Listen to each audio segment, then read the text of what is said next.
the question is addressed to me, right? Because you broke development in decline. Yeah. Well, it's pretty obvious that. Okay. Well, yes, it's addressed to you. Yeah. It's pretty obvious that we are looking at almost a stillbirth of a democracy. This would be equivalent to a person who is coming of age that finds themselves bedeviled by challenges that if those challenges are not addressed, could literally kill the person or the patient.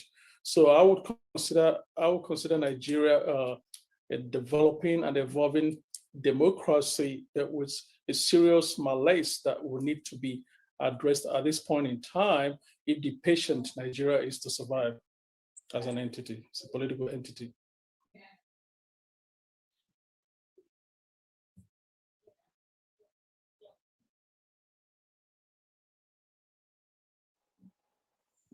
Let me say at this juncture that the location of our host is raining there, and I'm told that when it's raining in Nigeria, you expect some hiccups. So I will ask our guests to please, take control on some occasions, and you know what to tell us, so you can simply develop your team without necessarily waiting for our guests to come on board, unless we now ask until the time we want our guests to ask some questions. I don't know whether you understand what I mean. Thank you, Mr. Elomba. I think, given the technical limitations, we certainly will do our part to keep the interview going for the sake of the many guests that you have out. Okay, I'm sorry.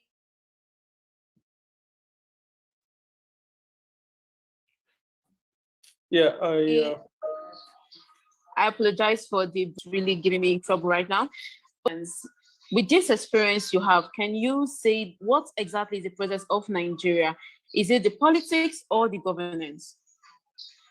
Well, it's a combination of the two, because if you don't have a proper foundation and you are trying to build something out of nothing, then of course you're going to have problems right there at the onset, or you're going to have problems a little bit down the road, regardless of how glamorous it may have appeared at one time on paper. So the whole process of governance in Nigeria is a reflection of the politics of how the people actually get into governance. You cannot sow a different crop and reap a different crop.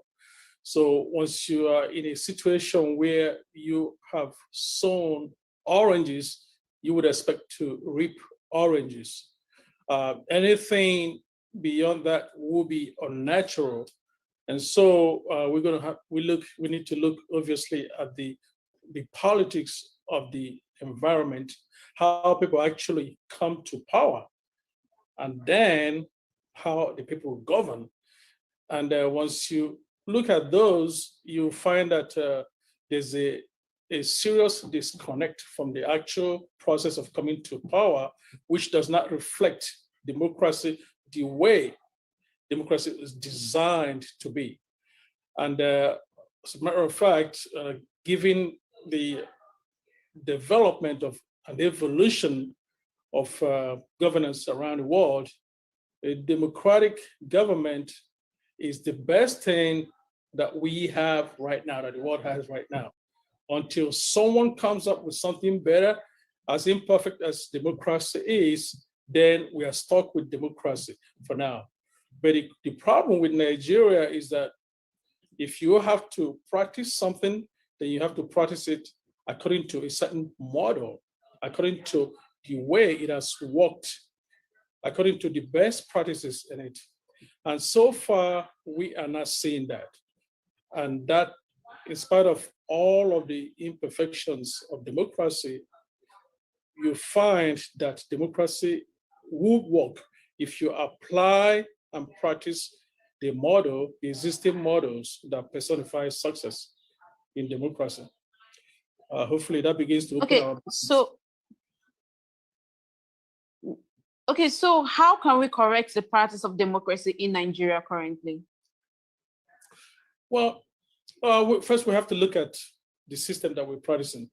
Since 1979, Nigeria transitioned to the US style democracy, the US style of federalism. And in that system, there is substantial power that is devoted to the states. In fact, the federal government in a democracy that is patterned or modeled after the United States has limited roles. The states are so strong in their own individual units that they're almost like countries. They have their own police, they have their own judiciary, they have their own school system, their own public health system. A whole lot of these things are run at the state level. Now, the federal government exists in situations where the country may need to face external aggression, and so the country will now build up its resources from the sum of its parts, which are the states. But in Nigeria, it's actually being practiced upside down, because it's almost unthinkable that all the 50 states of the United States will converge in Washington, D.C.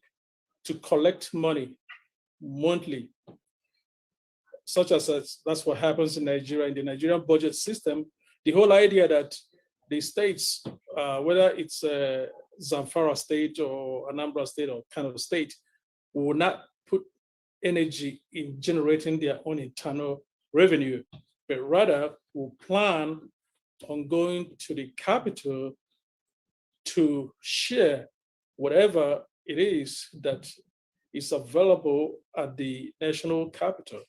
I mean, that in itself begins a chain of complications that renders the states to be states only in name and not in otherwise democratic practices. And security also is a very strong part of states' rights, because only people within a state would know who the bad actors are within their own state, and should be able to have a system to either handle their bad actors or to contain their bad actors. But in a situation where the governor of a state does not have police under their control, a matter as local and as basic as policing under their control, then that is democracy operating upside down. Okay, so you once described Nigeria as a leading Black nation in the world. Do you still feel this way? Well, it's potentially so, but it has been sort of stifled by the fact that the ingredients that would have made that country achieve that potential have been held moribund. And part of the problem is what exists internally in the system. And what the panacea actually could be is reflected in how Nigerians outside of Nigeria perform when they're outside of Nigeria, their competitiveness, their capacity to excel in just about every field. And so when you now juxtapose that on what goes on inside Nigeria, people outside of Nigeria who are non-Nigerians, they wonder, how can individual Nigerians do some of these great things that you're able to do outside of Nigeria, but Nigeria, as it currently exists, is a pit, is a cesspool. So it creates a very big dilemma, which is part of the reason why we're having this conversation, because the dilemma is, if individual Nigerian actors who find themselves outside of Nigeria as economic refugees or professionals in their own rank are able to compete well and excel, then how does that get transplanted into the country? what are the problems that need to be addressed into the country to set that stage for those people who make up Nigeria to also create a nation that is powerful, diverse, strong, and a nation that can meet the standards of in the Committee of Nations as far as development and everything else. Okay, remember that you can join the discussion simply by raising up your digital hand, and I will try to accommodate your questions and comments if time permits us. Now, Mr. Okey, you have experience in Capitol Hill. You were the former commissioner for housing in Maryland, Washington, D.C. How can you relate your experience there with the Nigerian system? Well, it's fairly straightforward because there are even God himself originally laid out various models of doing certain things, but beyond where God stopped, humans have learned what works and what doesn't work. For example, ever since man's invention of the wheel, we have found that for anything to move rapidly, you have to strap wheels on it. That is the best model that humanity has right now. Okay, and in that same vein, if you have been a part of a government that has been, pretty much evolving towards perfection as much as they can over the past 250 years, then you have seen models of what makes governance work, what makes governance impact the desired target and the population, and what keeps people from essentially going crazy and butchering each other. Now, all of those models are adaptable, can be adapted to Nigeria if there's an opportunity to do that. But the situation of Nigeria at this point certainly makes it difficult because over the past, I would say maybe over the past even 20 years, you will find that the people who have run Nigeria and are running Nigeria now certainly. This is my own opinion. It is my opinion. I don't think any religion is a problem in itself. I think there's a voice in the background. Please, yes, continue. Sorry, that was just an interruption. We've corrected that. Please, you were saying something. Yes. Okay. So basically, the actors in Nigeria this time have to, by design or by default, inculcate certain things in governance for Nigeria to move forward. Now, the reasons why they may not be able to inculcate those things, a combination of things. One of it is basic competence, because you cannot hand the fate of 200 million people to somebody who doesn't have the basic competence. That's why people are nominated. That's why elections are held. Then, second of all, is do the actors have an agenda? If some actors have an agenda to create imaginary or real advantages for a subset of their perceived people, in quote, then the solution to that will be for the person to get the understanding, at least at the national level, that for a nation to arise, the tribes must die. For a nation to arise, the tribes must die. And we're talking about the kind of primordial thinking that can clog somebody's mind when they think they are in power to look out for some group or the other without looking at the national scope of that country. So that's part of all of the things that Nigerians need to look at squarely, very squarely, and determine, do they want to grow as a nation? Do they want to get to a level where it's a developed country and they can enjoy the dividends that come from being in a developed country, not given to the current state of insecurity, where basically the country is falling apart. And sometimes it appears that the government gets carried away with people who come out with placards and say that do revolution this, revolution that. But the reality is that the revolution in Nigeria started a while ago. It's already on. It's already happening in the Northeast with all the Boko Haram issue that has been on for the past 10, 12, 15 years now. And then they are spread to the Northwest and North Central with all the banditry and the every man for himself activities of the herdsmen and everyone else. And then it's spreading to the South with the insecurity that is currently creeping up in the Southeast and in the Southwest. So the revolution is already on.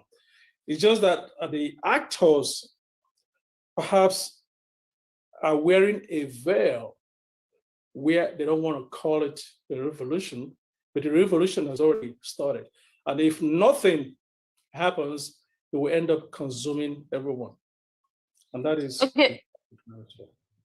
So we have a hand on Elumba Television. I can see your hand up. The platform is yours. You can ask a question. Mr. Tony Mbonu, my question will be, you move around the power brokers in Washington, D.C. I know that.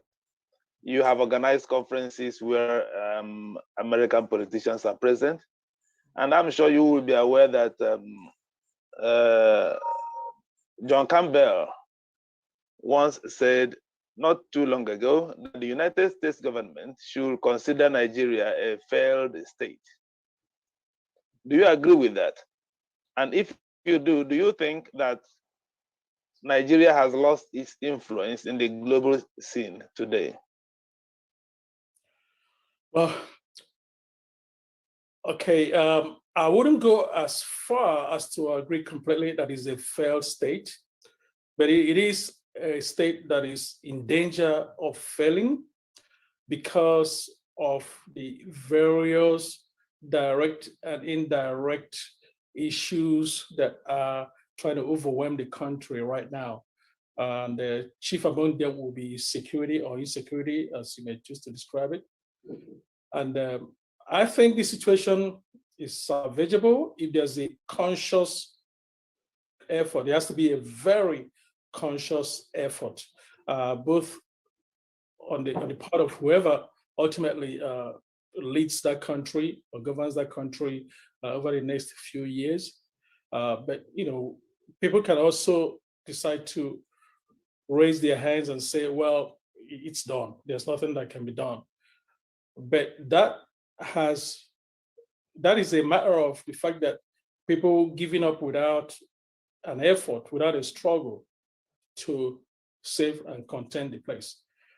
If an effort is not made to contain the place and the place fails entirely, then essentially it will be the last of the modern opportunities that an African country has had to assert themselves at the world stage. All the ingredients are there, except for the will of the people of the country to build a great nation. And so, okay, let me ask you want to ask something? Let me ask you a second question. Do you think that the United States is currently ignoring Nigeria? The last US president to visit Nigeria, if I'm correct, should be President Clinton. Nigeria used to factor greatly in the calculations of United States policy. We know how Murtala Muhammad countered America with respect to the foreign policy towards Angola. So before United States will take a position regarding Africa, they will have to consider what will Nigeria do. But today we no longer see that happening, to the extent that the highest US official that now could visit Nigeria, if any at all, will be the US Secretary of State. What do you think? Yeah, well, certainly that reflects a serious problem that is not only based on American perception, but the reality on the ground.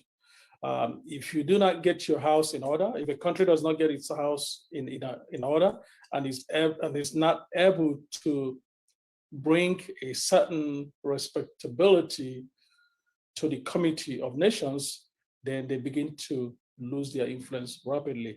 And that has been happening over the past, maybe even the past 15 to 20 years, because incrementally, the opportunities that were wasted begin to build up.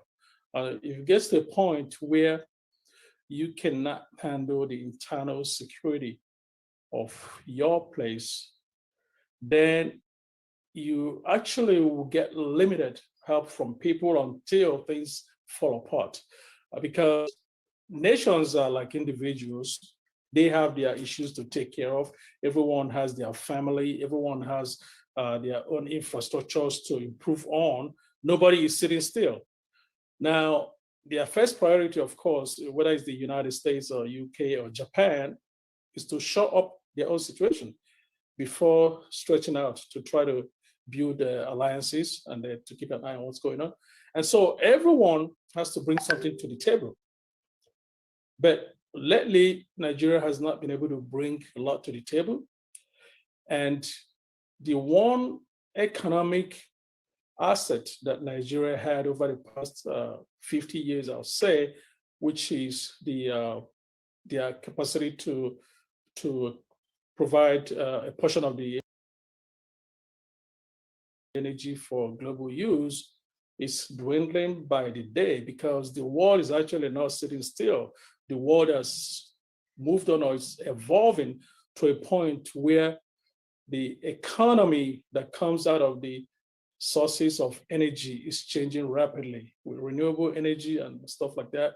And with the United States themselves producing enough oil for their own internal use, and they even exporting some, you find that the influence that Nigeria had back when it was able to scale up or scale down the oil production is no longer there. And then if you add that to the fact that if you're not able to contain the internal security of your own space, then these countries are perhaps going to sit still and watch you fall apart, and then people can pick up the pieces to the extent that they can. So it's an issue that is real, and it's an issue that only the actors in Nigeria and the people of Nigeria, through force of will begin to create the enabling environment to have the country begin to rise back up to where it should be. But there's been a lot of wasted opportunities. And I don't think the opportunities will remain forever.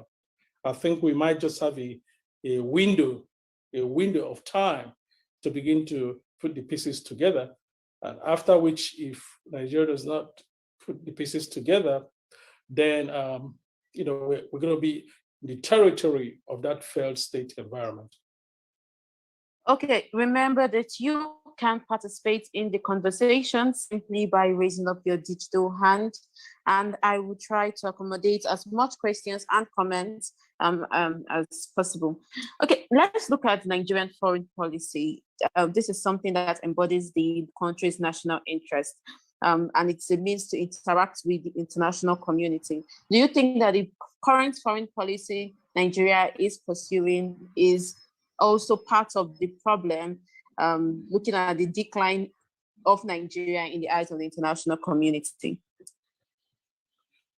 Well, the foreign policy that Nigeria is pursuing right now is actually not coherent, at least in the eyes of the world, because you have to have a defined goal, and you have to be able to bring your influence to exert towards others to back that goal. But we don't quite see a clearly defined goal right now. And you cannot, even in the biggest issue in Nigeria today, which is security or insecurity,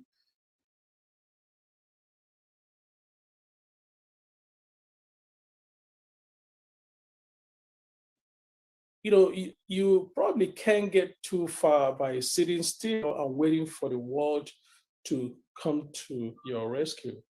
Now, certain things are international and are such that nobody would want a situation where a crisis in one country can stretch to begin to overwhelm other countries and ultimately their country. So at that point, yeah, maybe some very drastic interventions might happen. But foreign policy right now, as far as Nigeria's own foreign policy is concerned, it's questionable whether there's a clearly defined foreign policy right now. Okay, let us hear from Chadwick Okoye. Chadwick Okoye, your hand is up. The platform is yours. Yeah, thank you very much. Can you hear me? Yes, we can. Please go ahead. Okay. When I hear people discussing Nigeria and I see people not really looking into the issues, I keep on marveling whether people are not really seeing what the actual issues are in Nigeria. Let me take an example, what recently happened in Afghanistan. The US has been in Afghanistan for almost 20 years now, trying to install democracy in Afghanistan. And the Taliban has been trying to also take over the government of Afghanistan due to the core beliefs and principles of what I believe is their culture. At the moment US pulled out, Taliban took over, meaning that all the effort US has been making for over 20 years yielded nothing, because even the army they may have raised in Afghanistan share the same view with most of the Taliban. Now, we come to Nigeria. Is it not clear to us that what Nigeria is suffering from is two opposite civilization? The core north believes in caliphate, and unfortunately, the core north is in charge of Nigeria today. And they are implementing the beliefs of the Islamic caliphate. And then the south, who are mainly civilized territories, are struggling between the north and the south. So there are two different civilizations fighting each other in that whole territory. Are people not seeing this? I bet you that if the core Arewa North is not part of Nigeria today, Nigeria will be moving as fast as possible. Now, my question is, how do you believe that Nigeria will ever go any further with the principle and culture of the Arewa North, who believes that the entire territory must convert to Islam and become under the caliphate? And this is why Boko Haram has not been able to be defeated, because even the people who are fighting Boko Haram share some values with them. That is why the war can be defeated. So let us look into this issue, and discuss what the core issue is in Nigeria, and not just painting things, and things continue to degenerate every year. It gets worse. Thank you very much, Mr. Chadwick Okoye. Let us allow Mr. Okoye to answer that question. You heard him, Mr. Okoye? Yes. Thank you very much, Mr. Okoye. Well, see, the situation is that when you look at a country like Nigeria and you look at the Nigerian situation, you have to look at it as holistically as possible. You consider it as, if you're going to build a house, there are modern standards and modern things, each of which has to be accounted for before you actually build that as a study house. And granted, there's a huge division between the religious north and the Christian south of Nigeria, but it actually goes beyond that, because even within the north of Nigeria, it's not homogeneous as people thought it may have been.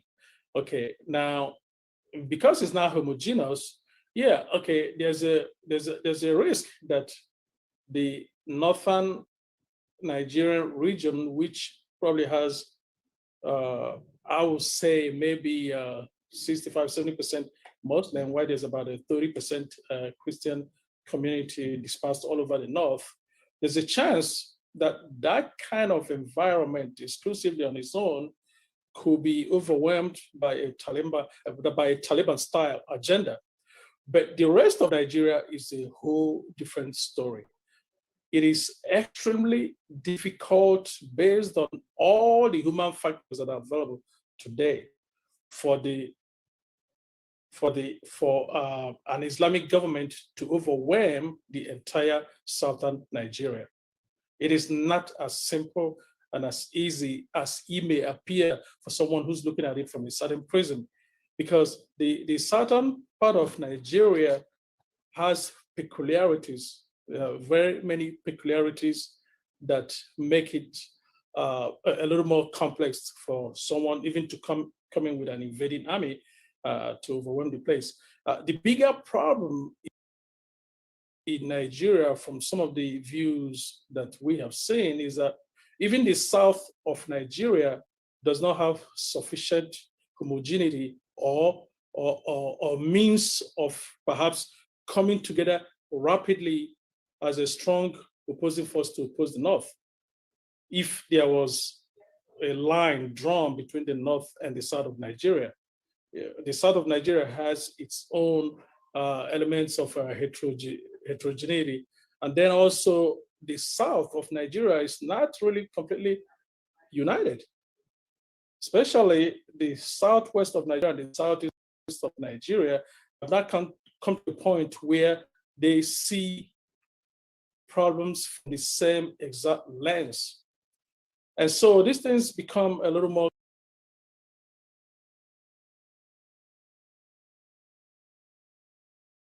complex when it comes to the actual application. Yeah, the religious issue, these are big issues. These are actually among the things that will need to die for a country and a nation to emerge. Because at this point in time, even though I used the analogy of the tribe must have to die, but religion, you know, whether it's the Christian religion or the Muslim religion, has to have its limitations in a supposedly secular country.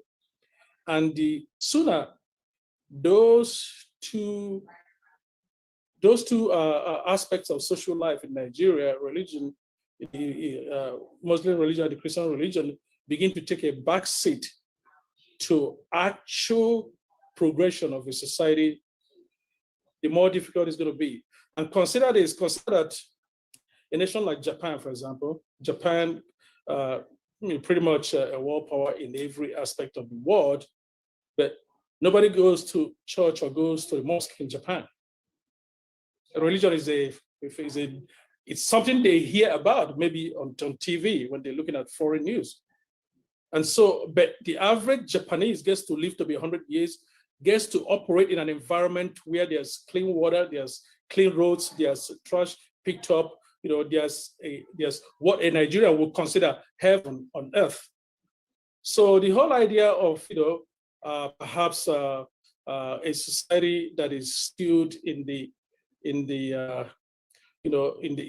concept of Islamic culture versus a country, a southern part of the country that is skewed from the constructs of Christianity is only a problem to the extent that the people have allowed it to be a problem. You know, we need to, there's a lot of parochial thinking in Nigeria. There's a whole lot of parochial thinking that in itself is so limiting that if that frame of mind doesn't begin to change, we probably won't see substantial development in Nigeria for the next 100 years. And I'll tell you, even in Saudi Arabia, where the Nigerian Muslims consider as, you know, their place of holiness, have undergone so much changes that as at 2 years ago, the Saudi started a ministry of entertainment because they wanted to be a little more secular and create some kind of a recreation for their people so that everyone is not operating with their head stuck in the Quran. Because these are the things that make a nation great. You know, the fact that a nation has a holistic cover of every aspect of life. Art is as important as science.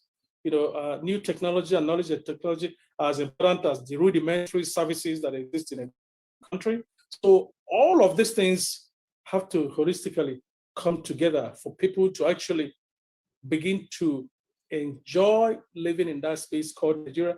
And I'll tell you something about Nigeria that perhaps people who have lived in Nigeria all their life that have not had a chance to look at Nigeria from the outside looking in, is that Nigeria has something you cannot take away from them, even if you killed everybody in Nigeria and leave 10 million people to start afresh.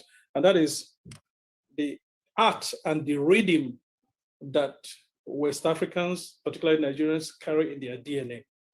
Now, the average person in Nigeria doesn't think that maybe making music, it's a big deal. But the rest of the world, Europeans, Asians, they actually have to write music down to be able to make it. But in Nigeria and West Africa, music is like a spontaneous creativity kind of thing. You put a 7-year-old kid who was born and raised in Nigeria, and you're singing or doing something, and they might be tapping some drum beat on a table. And that sense of rhythm and sense of art is unique to West Africans. So far, I've been in about 12 countries around the world in all of the continents, North America, Asia, Europe, Central America. And you find that people don't have that instantaneous creativity that people in West Africa seem to have, particularly Nigeria. And that also explains why today, in today's internet generation, you can visit every big city in all of the 50 states of the United States. And if you go into a lounge, you hear Nigerian music played before you hear 3 or 4 songs.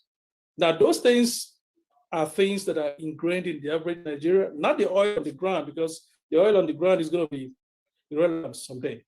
But industries can be developed right around that creativity that can ensure that Nigerians begin to live a better life because they have an opportunity to sell those things internationally. And as a matter of fact, part of the reason why the US became a superpower over the past, in the 20th century, was not just because they had good roads and good infrastructure and had industries and all that, but also because of the culture that US projected around the world. And that culture was attractive because it was the first time that there's a fusion between African culture and European culture. And the African culture created the music and the spin-off of the art that was projected more in the United States. And Hollywood as an industry and the industry of California, which was centered around that, and New York, became one of the prime exports of America. The entertainment that came out of those areas of America, still one of the most powerful. Yes. Okay, Doctor. That's okay. Sorry, 40 shots.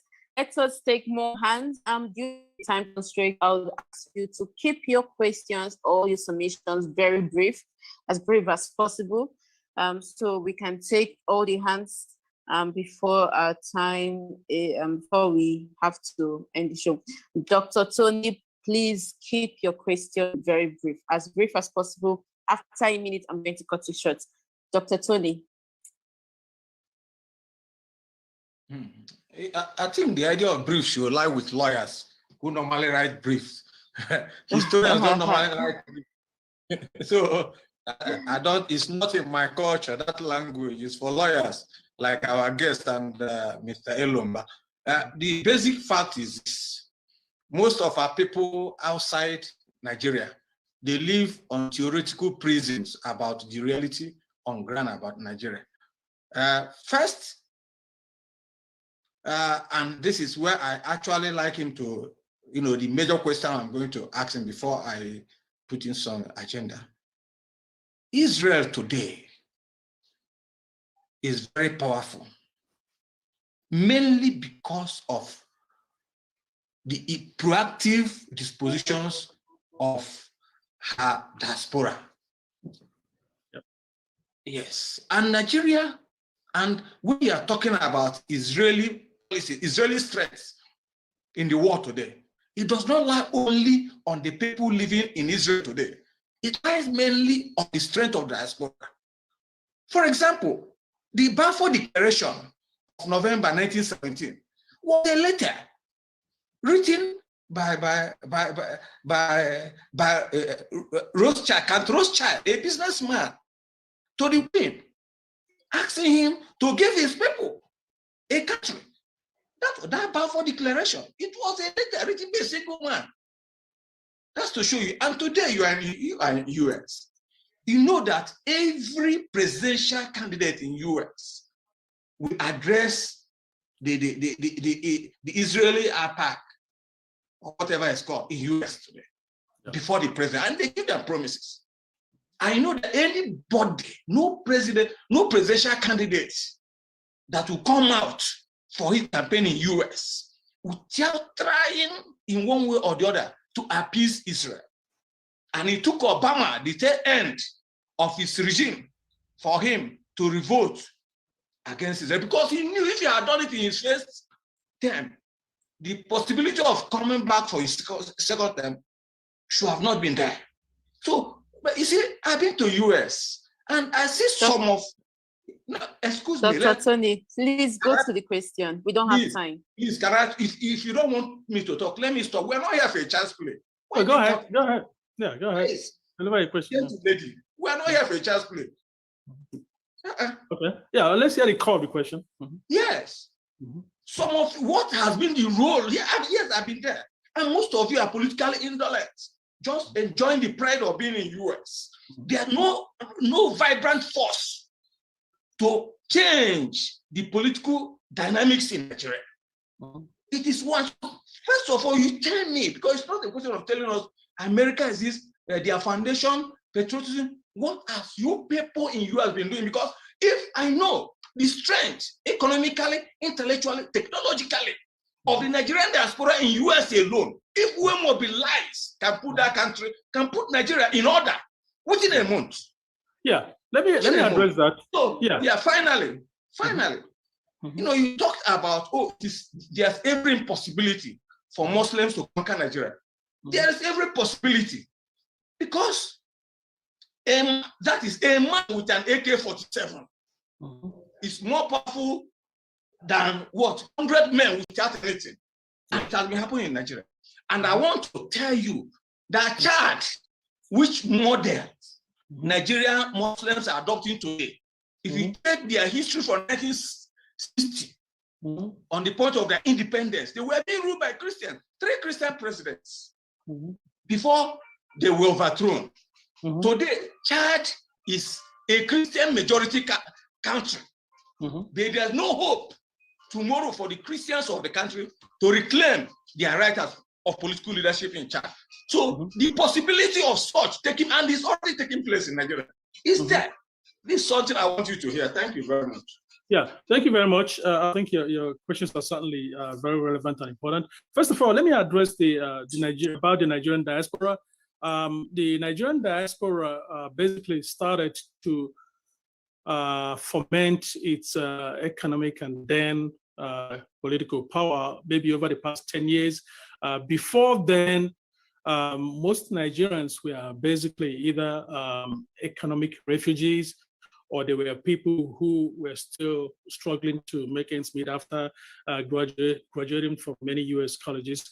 Now, it has taken perhaps over the past 10 years for the Nigerian diaspora in America to become a little more organized. And as they get more organized, their impact, even though it's not put out there in headlines all over the place, but they are being quietly taken into account into what happens in Nigeria. Some of the details are not details that I might go into in a public forum here, but at a very minimum, you heard about the recent suspension of weapon sales to Nigeria by the United States, and you think it happened in a vacuum. It would be naive for anyone to think it happened in a vacuum. So that's one example. There are many more many more things in the arsenal that the diaspora is working on that are not going to be broadcasted in the news media and stuff like that. And so you can be sure that the diaspora is not sitting still, even though that a large percentage of the diaspora can still be considered people who are basically more focused on the on their economic survival, because actually the Nigeria as a country is also a very huge drain on the diaspora population, because each person in the diaspora is supporting his family in the diaspora and also to some extent supporting his family back home. And so you find that, you know, there's a limit, you know, even no matter how much money you make, there's a limit to your capacity to maintain two families on two sides of the Atlantic. So that is an issue. But even at that, there are efforts that are going on behind the scenes as we speak. And as far as the Jewish diaspora, the Jewish diaspora did not amass the kind of power they amassed today overnight. In the 1940s, when they first started migrating after the war, I bet you didn't hear much about the Jewish community in the first 20 years of their 20 or 30 years of being here. But they got very much more powerful from the 70s up until now, when one of them actually, you know, got appointed as the Secretary of State, Henry Kissinger, and was able to initiate policies that directly protected the Jewish state. Right now in the United States, the Nigerian American community are actually the only community that has been here less than 50 years as active immigrants that have 3 people at very senior levels at the White House right now. 3. One of them at the State Department, one of them in the cabinet, the Treasury, and then another one in the White House. So the diaspora is not sitting still. The diaspora is working, it's challenging, it's not been an easy road, but the thing that you're not going to see is to see the United States or any other country just come and attack one part of Nigeria and overwhelm them so one part can take over. Because even as you are saying that the other side of Nigeria is doing some things to you, the same way they are saying that you are doing some things to them. And when we look at the level of corruption that existed in the government before this government, when the world sees one woman move $1 billion and stash it in the UK, you know, regardless of who is in power, in that case, it was a certain president that was in power, you know, that's a pretty serious issue to defend. How does one begin to defend that? You know, even 5 million is a lot of money in the United States. In Nigeria, maybe they buy Rolls Royces and Bentley and think it's not a lot of money, but it's a lot of money. I once did business in China where they left China, the head of the biggest oil company in China was executed for $2 million bribe. And you find that in Nigeria, people just walk away with, you know, $50 million and stash it in a cesspool, and they go back to their villages and they're celebrated. So there are problems in the south of Nigeria as well as in the north of Nigeria. And that is why the average person who has been governor of, let's say, maybe a southeastern state of Nigeria, and he wants to be president, here when he was governor, he basically plundered his state and took everything there, built a 400-room mansion in his village. You know, are those the same kind of people you expect to run Nigeria if the country is divided? You know, and then, you know, he's sitting either maybe somewhere in the Senate of Nigeria or someplace else, scheming for his next move, which would be if he gets an opportunity to preside over Nigeria as a certain candidate for president, he now plunders the rest of the country, deploys, you know, private jets that he never uses and things like that. So we have to address the problems are both in the south and the north. You got to look at Nigeria holistically. In fact, in some ways there are 2 tribes in Nigeria. There's a tribe of bandits that is in power that is both north and south, and then there's a tribe of the people who are maybe 90% of the country, you know, who take the brunt of the bandit. So all of these things need to be looked at holistically without trying to cover them up with bandages in order to arrive at a potential way forward in Nigeria. I hope Okay, that thank you so much. Okay. Thank you so much, Mr. Okey. We please remember that if you have asked a question, kindly lower your hand so that I can know who to call next. Emmanuel Z. Emmanuel Z, your hand is up. Emmanuel Z, if you're not ready, I'm going to call the next person. And remember to keep your question as brief as possible. We are almost out of time, and Mr. Okey has other things to do. So please keep your questions as brief as possible. Thank you very much. Good evening, everyone. My name is Emmanuel Z from Plateau State.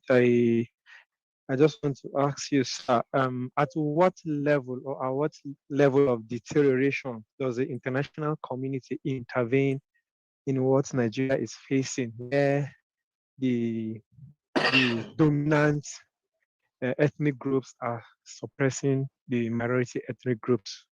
Whoever has followed the state of events in Plateau State will actually tell you that we've had series of killings, and for the first time that a few Fulani people were affected, about 20 or so, while the Plateau people were on their way to bury over 70 people.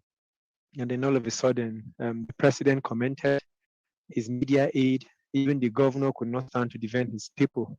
People have been suffering in silence, and I want to know the level to which it gets to before the international community intervene in cases like that of Nigeria and Plateau States. Thank you. Yeah, that's a very good question. Thank you for that. Well, the world is seeing a lot of the violence and all the killing that is going on in places like Plateau, Benue, and Kaduna. They're filing away all these reports, especially as far as the United States is concerned.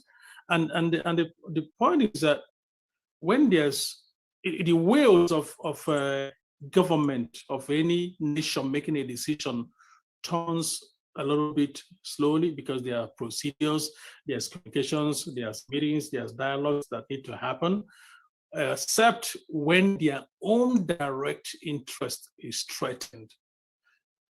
As much as the United States has their naval ships, within 24 hours of every country around the world, they're positioned in all the seas, Atlantic, Pacific, Indian Ocean. But the thing is, their own primary interest is to keep their nation prosperous and stable. And so a lot of the issues in Nigeria, there has to be some proactive activity on the ground that will now spur international help. And in fairness to the gentleman who spoke earlier about the person who has AK-47 versus 100 people who have nothing, that's where that becomes a real issue, because a lot of the issues coming out of Nigeria are accusations that the government is either standing by or encouraging indirect decimation of native populations. So that is a very valid issue. Now how to confront a government that has the monopoly of the instrumentality of war, guns basically, remains something that has to take a total strategic unity within the country of those that are affected. Now, granted, they may not have the luxury to actually go ahead and have all these meetings, but at some point, it becomes a necessity. Even animals in the bush run together when they are threatened. If you ever watch National Geographic and see a lion chasing a band of deers, they are all running together, for reasons, because if they run, if they disparate, the lion goes after one of the parties. So that needs to happen in Nigeria between the communities that are impacted, whether they're in the middle or in the south, or southeast or southwest. There needs to be a kind of coming together, because he who has the gun doesn't necessarily have the brain power to plan and anticipate every kind of move that can come against them. There needs to be a coming together, and then a strategy will come out of it. Nobody with an AK-47 can kill up to 1 million people, because some people will be coming from behind, some people will be coming from the side. You can only shoot in one direction. The army shoots in one direction. And so all of these things, the mindset has to be, okay, we are affected, we are impacted. Okay, let's talk, let's devise a strategy together. And this is a great beginning, of course, but that has to be clearly executed to the point, whereby now you're able to at least defend yourself, and then someone can step in. Okay, please permit me, Mr. Okey, Mbonu. I promise to keep you for just 1 hour, but it seems as if we'll have to extend the time a bit to accommodate more questions and comments. Is that that's okay? fine. Yes, that's fine. Okay, that's fine, because these are very important issues coming up. Yeah. Okay, so I'm going to call the next person, Chinye Abia. Your hand is up. Chinye. Good evening. Sorry, Chineye Abia. I'm sorry for that. Chineye Abia, please go ahead. Yeah, thank you, the speaker, for a wonderful expose, and the organizers. I raised my hand when the issues of insecurity in Nigeria, when he pointed to the issues of insecurity, and to just share the reflection of the thoughts that this morning, since yesterday, when the news of Taliban breaking into Kabul and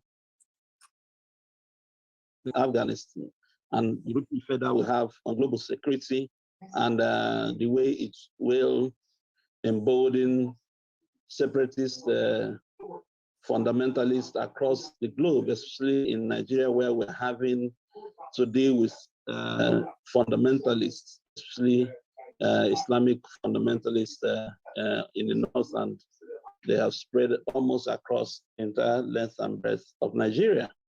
Those are challenges that the world has to, especially Nigeria, has to confront at the time. And for those in diaspora, this is something that you need to consider.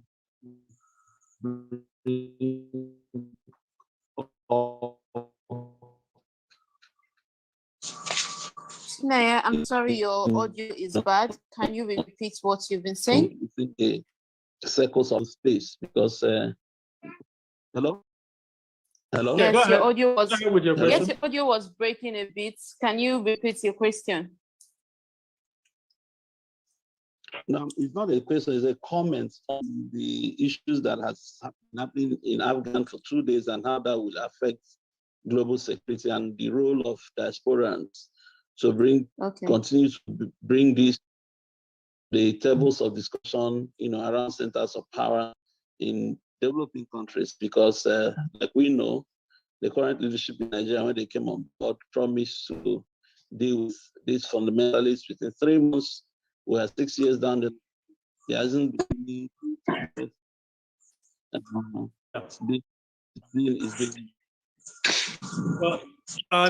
yeah, thank you, Mr.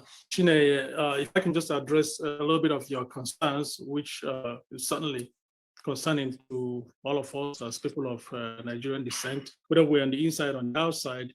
There are problems in Nigeria, no doubt about it.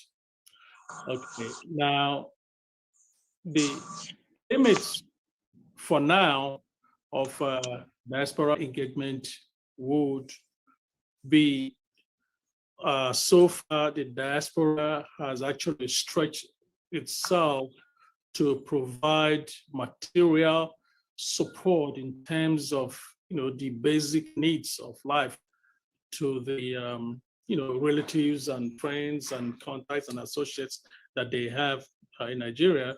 And they also have their limitations because, as some of you know, as some of us know, there's a lot of the work ethic that is required to maintain a life anywhere outside of Nigeria is also pretty exhausting.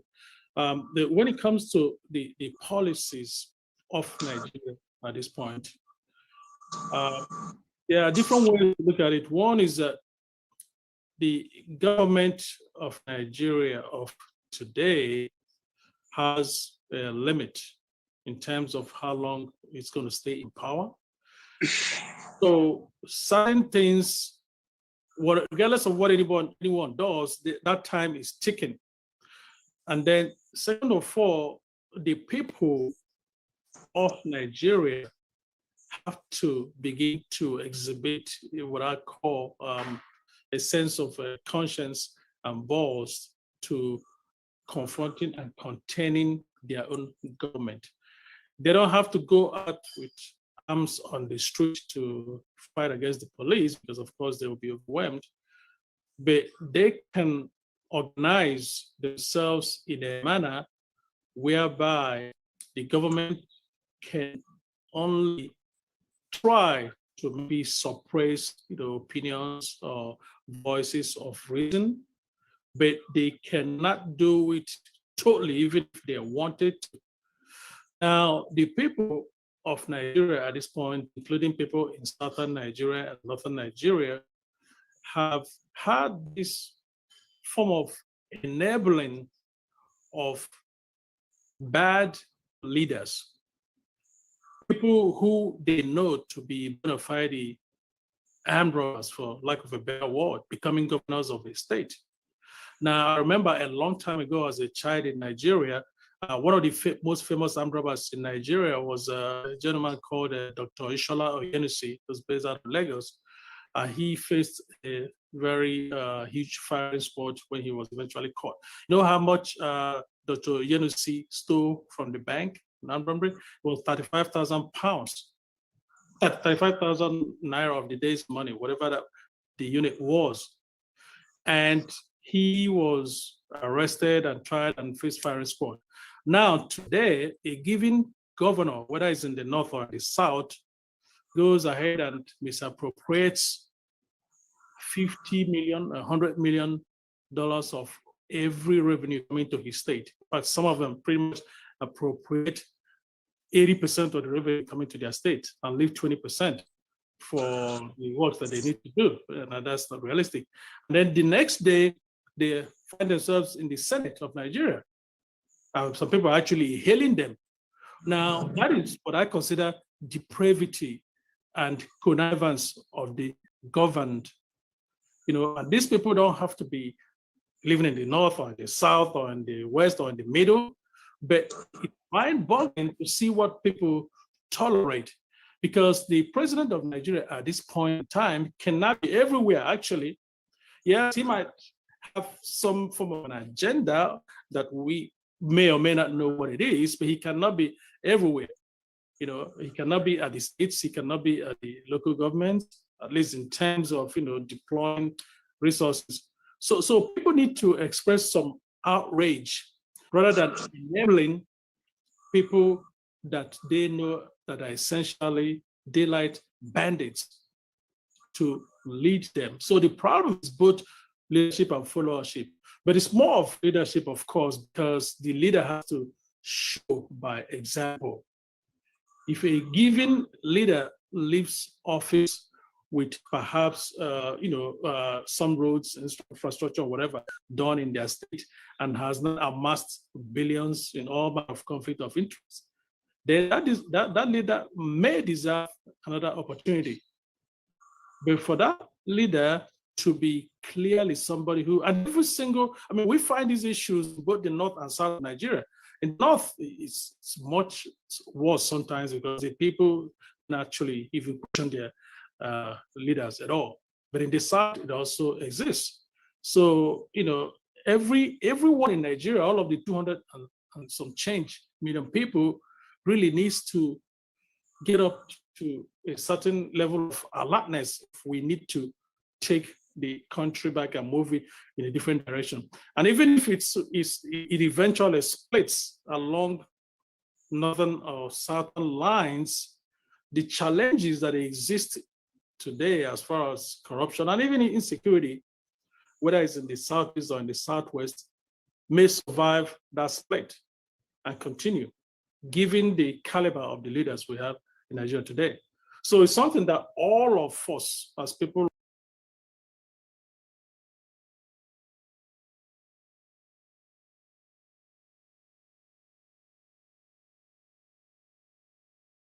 of Nigerian descent to really be ready to do something differently.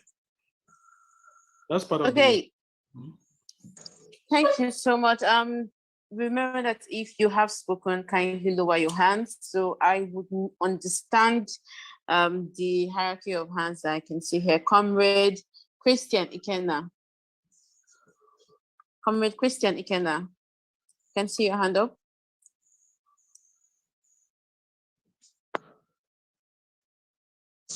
Comrade Christian Ikenna, if you're not here, I would move on. Okay, so I do not think Comrade Christian is here. So let us talk about a bit of the Nigerian American Council. You were the former executive director, and this is something that this is an advocacy council that is trying to correct the politics in Nigeria, if I'm not mistaken. But can you tell us what that is about? Yes, certainly. The Nigerian American Council, of which I remain a co-founder and one of the leaders through the years, including my leadership of the council as the executive director and CEO, was designed to be able to shape United States policy toward Nigeria. And the idea was because we are already here at the seat of power in the United States, that we have an opportunity to interact with those who actually make policy, make the United States policy toward Nigeria.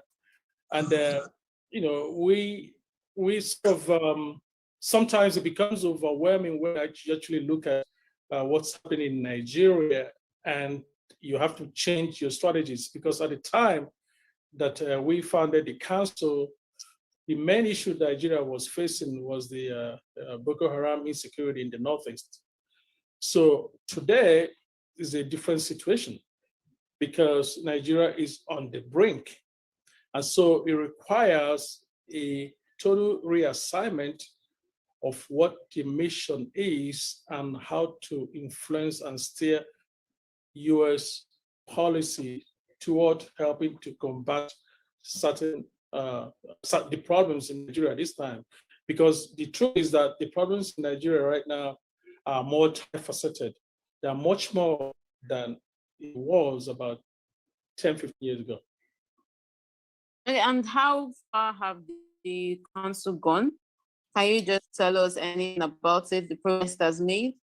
Yes. Yeah. For about the year 2012, 2013, the council was able to engage with policymakers, especially the United States Congress and the executive branch, to enact certain policies. In fact, the first successful policy that we were able to be able to proactively deploy was getting the United States to establish that Boko Haram was a terrorist organization. Before the council was created, the United States did not have sufficient interest and sufficient knowledge about that matter to be able to make that decision. But when we came on board, we were able to initiate a discussion of that matter and get the US to enact policies reflecting that Boko Haram was a terrorist organization. Now, that was one major victory that we had at the time. As I said, today, the issues at stake are actually much more substantial, and they will require a much more careful thought and careful engagement. And one of the main issues that is really a quagmire as far as the Nigerian American Council and the Nigerian American population is to whether breaking up the country is in the overall interest of the people that form the country at this point in time. Because we want to be careful about taking a final leap along those lines, because there's also potential for a serious abuse of power by new actors, even if Nigeria is divided today along regional lines. So okay, Comrade Christian Ikenna, your hand is still up. If you are here, the platform is yours. But if you're not ready, I'm just going to move on. All right. Good evening, everyone. Good evening. Yeah, I must commend the organizers of this event. Okay, my question is, what do you have to say? What do you have to say about our electoral system, which is actually dying off as the day goes by? Just like, okay, it's only here in Nigeria that we heard some time ago that the states in this country and an election runner, someone who finished as the fourth position, finally coming back to become the governor of the state, and taking it to the Nigeria as a nation now. On the aspect of votes buying when it comes to during the electionary period, please, I would like you to actually shed more light on it so that Yeah, thank you, Comrade Abamara. You raised some very pertinent questions there. Now, the electoral process in Nigeria is obviously supposed to be one of the foundational underpinnings of the democracy that Nigeria is purporting to practice. But of course, we know that it's been bedeviled with problems. And here's what we see right now. We see the National Assembly having essentially betrayed the country in the last opportunity they had to reform the bill by not passing an electronic transmission act to bolster the electoral laws as they are now. So that in itself is a very massive betrayal that we expect Nigerians to take a position on down the road. Maybe now, maybe tomorrow, maybe in the next few weeks, who knows? Because that's a total betrayal. Now, what they have done is essentially to set the stage where elections can simply be called by one person, one returning officer, somebody rigged into office, as in what happened in one of the states in the South, which you mentioned about the candidate who did not amass enough votes becoming governor. Now, I'll tell you, in spite of what I call the evil machinations of the political actors, there's two ways this could play out. One of the ways is that even if the people do not protest this injustice, this robbery today, but the issues are still brewing. So something can happen tomorrow or in the next few weeks or the next couple of months that can trigger a massive reaction that can consume whoever these bad actors are. Now, the other thing also is that the overhaul that is needed in Nigeria at this point, the other disappointment is that the judiciary, not all of the judiciary, but certainly the judiciary at the top level, have allowed politics to infiltrate the judiciary. So whereby a matter comes before the judiciary today and there's abundant evidence that injustice has been done, and the arbiters of justice decide to still go ahead and maintain the injustice, that becomes a problem that I realize is beyond the ordinary person on the street, because the ordinary person is supposed to have this judiciary as their circle, as a place to run to for cover. And when they cannot do that, then what's probably going to happen is that certain things are being put in place by default, whether the actors know it or not, because we find that in places where people who consider themselves invincible or have so much power forget that power is essentially transient. It's very temporary. 4 years is not a long time. 2 years is not a long time. And you never know what the actors that will come by in the next 2 years are going to do in order to rectify the problem, as long as they mean well. Now, the other thing also is that there are things that may be beyond every human being, but those who think they have power and those who don't think they have power. And those things, as much as Nigerians can be religious people, maybe they can understand a little bit of that. But even if you strip religion away from it, you find that people, there are powers that can, at some point, when something becomes overwhelming, there are powers that change things on their own by default. Just like many years ago, Mr. Abacha was all set to become the maximum ruler of Nigeria. He had basically muscled all of the political actors of the day, and everyone had cowered before him. And he was totally invincible at that point.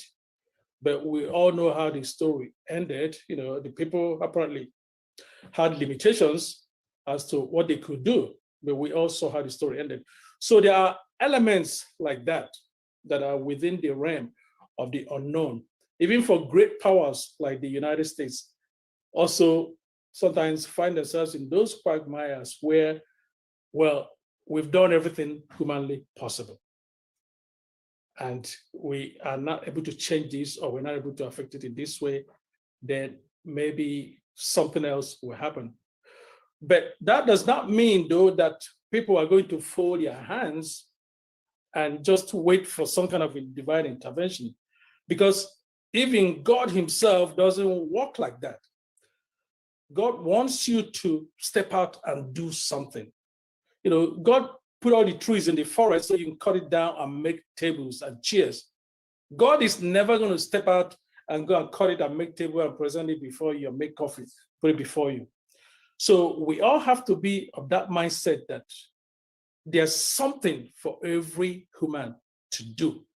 There is something for us to do. Even animals do things to contain whatever danger that they are facing.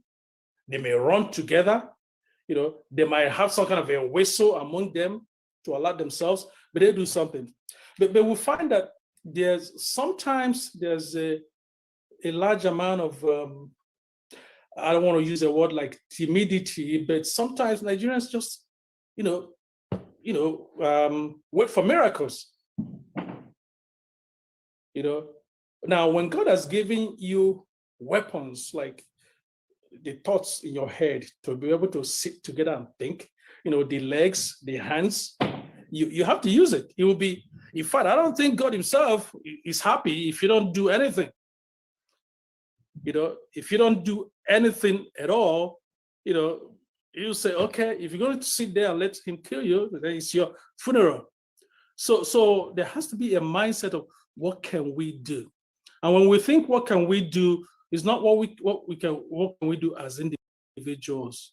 We need to band together in 3s and 4s and 5s, across community groups, across regions of Nigeria. We need to band together, because he who bands together will generate ideas.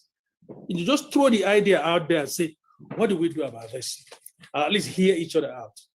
And if there's a stubborn actor that is standing outside with a gun, that's the most he can do, is stand outside with a gun. He cannot prevent the coalescing of ideas that can bring solutions. Not doing anything is not an option. There has to be something, even if it's talking and discussing, because you'll be surprised.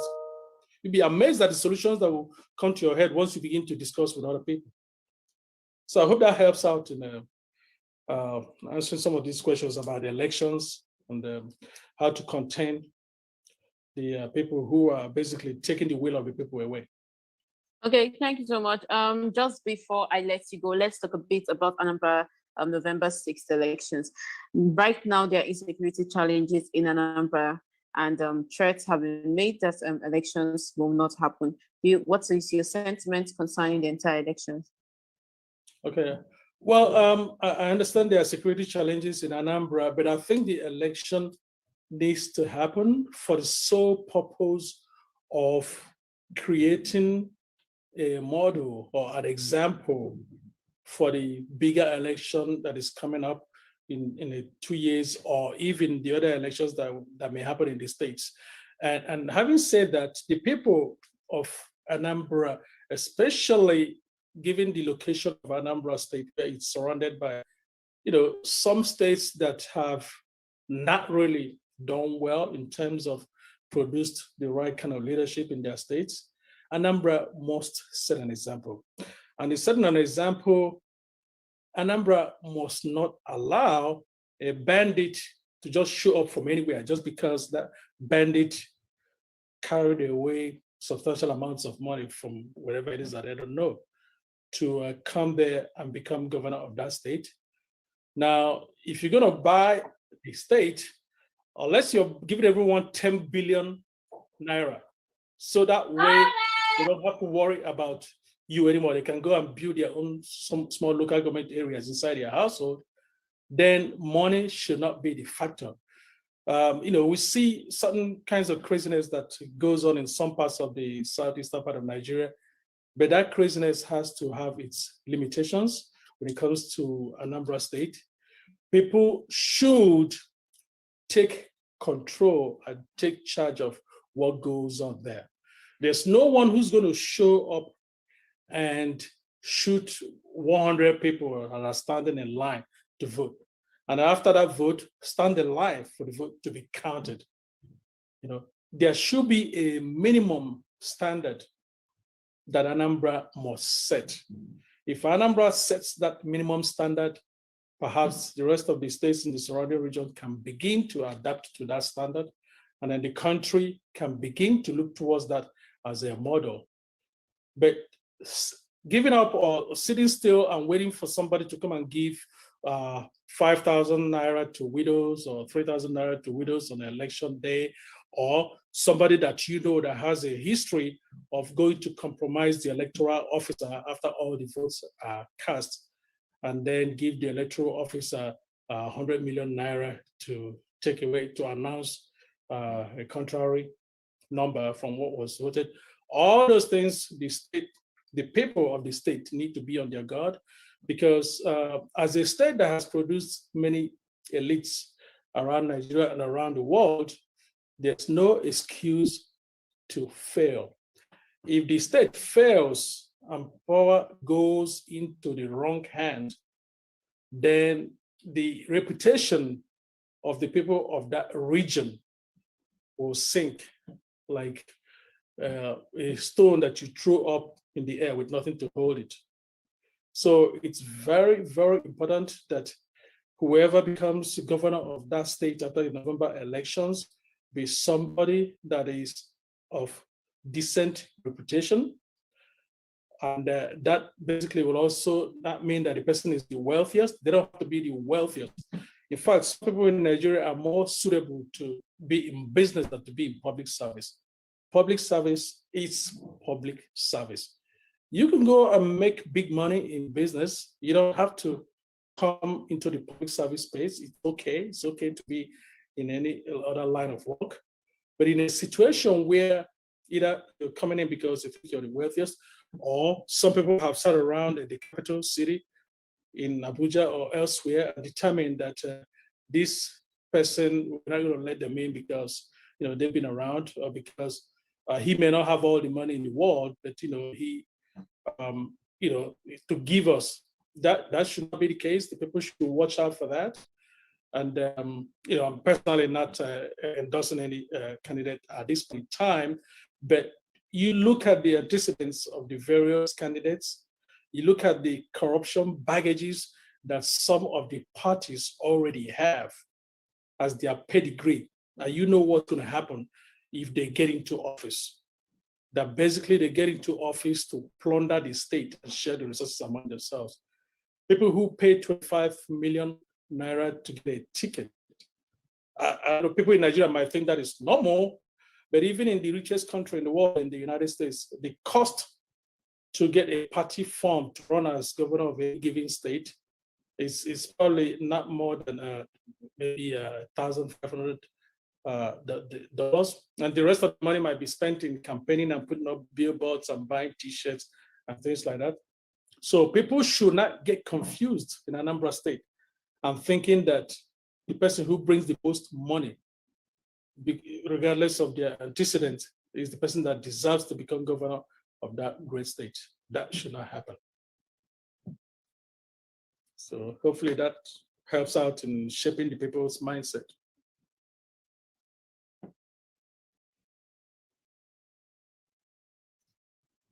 So, moderator, you still there, right? Moderator? Perhaps we could take a few more questions. Yes, I am. Yes, I am. Yes, I am. I have kept you long enough, so I would have to. Yes, I am. I am. Can you hear me? Yeah, I can hear you. Can you hear me? Okay, Yeah. so I would have to round up the session now, but kindly indulge Elumba Television. He would want to keep you for a few minutes for an informal chat, but let me end the session now so we can stop the recording. Remember to follow. We have been speaking about analyzing the current decline of Nigeria in the international community, and we have been speaking to a former commissioner of housing in Maryland, Washington, D.C. He is also a Washington-based also